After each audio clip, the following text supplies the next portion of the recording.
Hey, I'm Tony Lee. Welcome to Hot Flasher, your daily menopause podcast. Every weekday, my co-host Nykki breaks down the latest research, shares real stories, and talks about the stuff nobody warned us about. If you've got a story of your own, whether you're in perimenopause, right in the thick of it, or on the other side, head to hotflasher.com/share, and you might be featured in an upcoming episode. Here's Nykki. Thanks, Tony. We've got some real talk today about what's happening in the menopause world right now. So, I've been hearing from so many of you about the absolute chaos of trying to fill hormone therapy prescriptions lately. And honestly, I thought it was just isolated incidents until I saw this NPR piece about the mad scramble for HRT prescriptions. Turns out, this is a legit nationwide issue. What's happening is pretty frustrating. There are shortages of various hormone therapy formulations, and it's creating this domino effect where women who've been stable on their treatments suddenly can't get their usual prescriptions filled. So they're calling pharmacy after pharmacy, sometimes driving hours to find what they need, or having to switch formulations entirely. NPR talked to women who are literally calling dozens of pharmacies. One woman drove 3 hours to get her estradiol patches. 3 hours. And can you imagine if men had to drive 3 hours to get their blood pressure medication?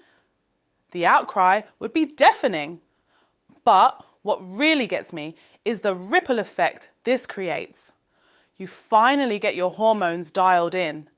Maybe it took months to find the right dose, the right delivery method.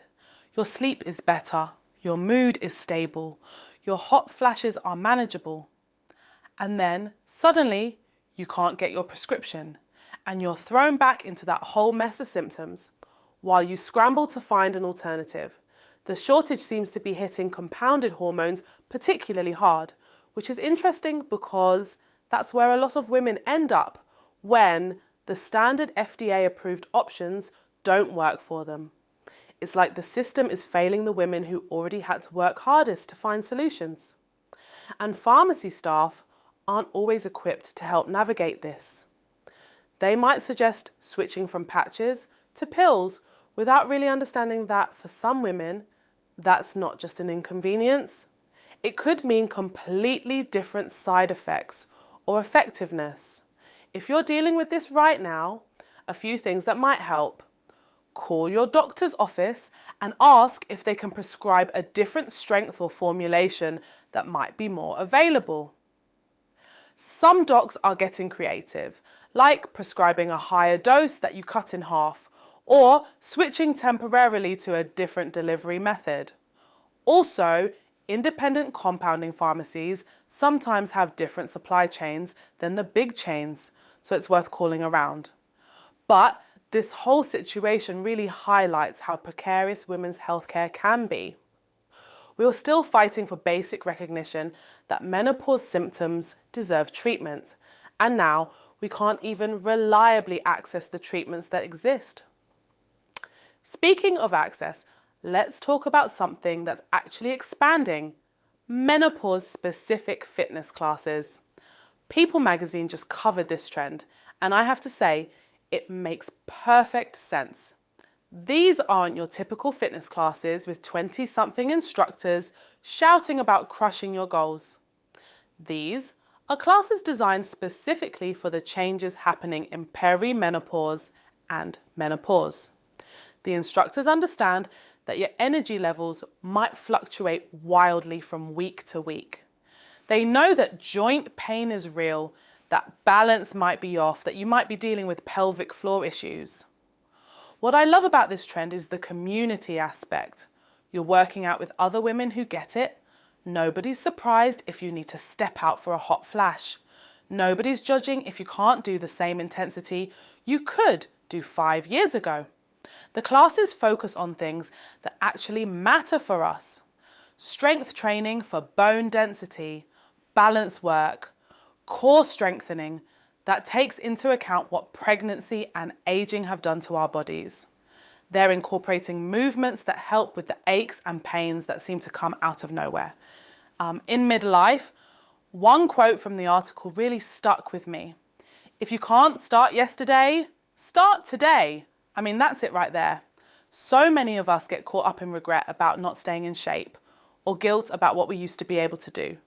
But your body today is the youngest it's ever going to be.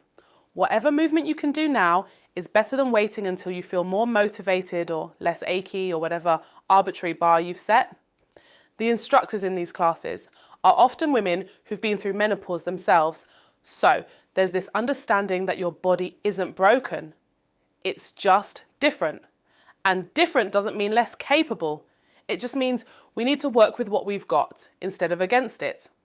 If you're curious about finding something like this, search for menopause fitness or midlife fitness in your area. Some are specifically branded as menopause classes. Others might be called things like Fit After 40 or Strong Women. Even if there's nothing specifically menopause focused near you, look for instructors who are in their 40s, 50s or older. They're more likely to understand the reality of what our bodies are dealing with. Now let's shift gears to something that caught my attention in the research world. A new study about magnesium and bone health.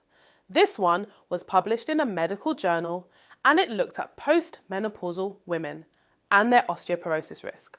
What they found is that women with lower serum magnesium levels had higher rates of osteoporosis. Now, we've known for a while that magnesium plays a role in bone health, but this study actually quantified the relationship and created a risk prediction model. The interesting part is that magnesium isn't usually the first thing we think about when we're worried about bone health. We think calcium, vitamin D, weight-bearing exercise. But magnesium is actually crucial for how your body uses calcium. Without enough magnesium, you can take all the calcium supplements in the world and still not be building strong bones effectively. The researchers found that they could use magnesium levels along with other factors to predict osteoporosis risk more accurately.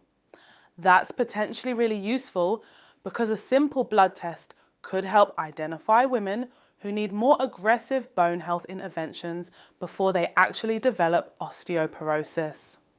What's tricky about magnesium is that most of us don't get enough from food, and it's not always easy to absorb from supplements. The best food sources are things like dark leafy greens, nuts, seeds, and whole grains. But even if you're eating those regularly, factors like stress, certain medications, and just the natural changes of aging can affect how well you absorb and retain magnesium. If you're thinking about magnesium supplements, there are different forms, and they're not all created equal. Magnesium oxide is cheap and widely available, but it's not well absorbed. Magnesium glycinate or magnesium citrate tend to be better absorbed and less likely to cause digestive issues.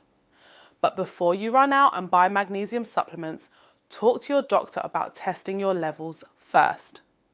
Too much magnesium can cause problems too, especially if you have kidney issues. And if you're on certain medications, magnesium can interfere with absorption. What I find fascinating about this research is how it adds another piece to the puzzle of maintaining bone health through menopause and beyond.